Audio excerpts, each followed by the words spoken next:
સુખનું કારણ છે, દુઃખનું કારણ છે તો દુઃખનું નિવારણ પણ છે.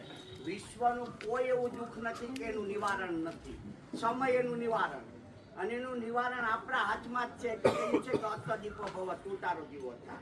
અહીંયા જે પ્રેમકુમાર અત્યારે આપણી વચ્ચે નથી, દિવંગત થયો છે આ દીકરો. ભવિષ્યમાં મારો પણ ફોટો અહીંયા લાગ છે, તમારો પણ ફોટો લાગ છે.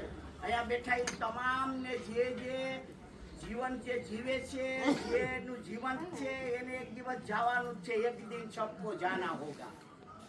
આ શક્ય વસ્તુ છે. અને આમાંથી કોઈ વ્યક્તિ એવી નહીં હોય કે એના ઘરેથી દિવંગત નહીં થયું હોય. મને કેવું જોઈએ વસ્તુ, તથાગત બુદ્ધ પાસે એક વ્યક્તિ ગઈ અને એને પૂછવામાં આવ્યું કે તથાગત બુદ્ધ, માણસનો જન્મ પહેલા શું થાય ને દિવંગત થાય પછી શું થાય? તો તથાગત બુદ્ધે બહુ સરસ મજાનો જવાબ આપ્યો હતો કે તું જન્મ પહેલાનું ભૂલી જા અને દિવંગત થયા પછીનું ભૂલી જા. વચ્ચેના સમયગાળામાં તારી કઈ ભૂમિકા છે એ મહત્વની વસ્તુ છે.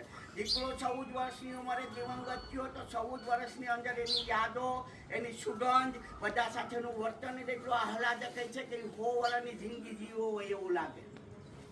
એમના મમ્મી પપ્પા સાથેની લાગણી, એના દાદીમા સાથેની લાગણી, એના નાના નાની સાથેની લાગણી, એના મામા સાથેની લાગણી, એની મામી સાથેની લાગણી, એને પરિવારની લાગણી, આજુબાજુની લાગણી. કારણ કે કોઈને ખબર નથી હોતી કે કાલે હું થવાનું છે. વિક્રમ બોલે ઘરે પૂગે એટલું સાચું.